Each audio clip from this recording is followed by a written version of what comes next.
আপনি কি জানেন ক্রিকেটের ইতিহাস সম্পর্কে? প্রথম আন্তর্জাতিক ম্যাচে কে জয়ী হয়েছিল? প্রথম ওভারই বা কয় বলে হয়েছিল? এমন সব অজানা প্রশ্নের ভিত্তিতেই আজকের ভিডিওটি সাজিয়েছি আমি আবু সাকিব ফয়সাল। চলুন বিস্তারিত ভিডিওতে আলোচনা করা যাক। 1550 সালের দিকে দক্ষিণ পূর্ব ইংল্যান্ডে কিছু বাচ্চারা মিলে ভেড়া চড়াচ্ছিলেন। তখনই মূলত এই খেলার প্রচলন করে ফেলেন তারা। ভেড়ার পশমকে বল বানিয়ে, গাছকে স্টাম্প বানিয়ে এবং কাঠকে ব্যাট বানিয়ে এই খেলার প্রচলন করে। ধীরে ধীরে ইংল্যান্ডে পুরো জায়গা জুড়ে খেলাটির প্রচলন শুরু হয় এবং একটা পর্যায়ে 1600 সালের দিকে কাউন্টি ক্রিকেটের মাধ্যমে এই খেলার পথ চলা আনুষ্ঠানিকভাবে শুরু হয়, যেখানে প্রথম ওভার হয়েছিল মাত্র 4 বলে।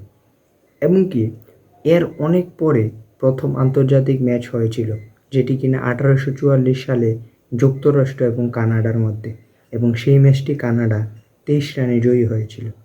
এবং তার আরও অনেক পরে 5 দিনের টেস্ট ম্যাচ হয়েছিল ইংল্যান্ড অস্ট্রেলিয়ার মধ্যে, যে ম্যাচটি অস্ট্রেলিয়া 45 রানে জয়ী হয়েছিল।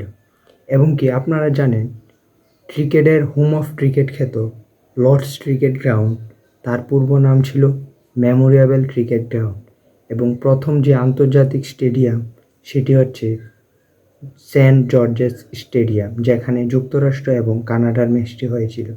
এবং 1900 সালের পরে আইসিসি গঠিত হয় এবং 1975 সালে প্রথম ক্রিকেট বিশ্বকাপ হয়। ধন্যবাদ।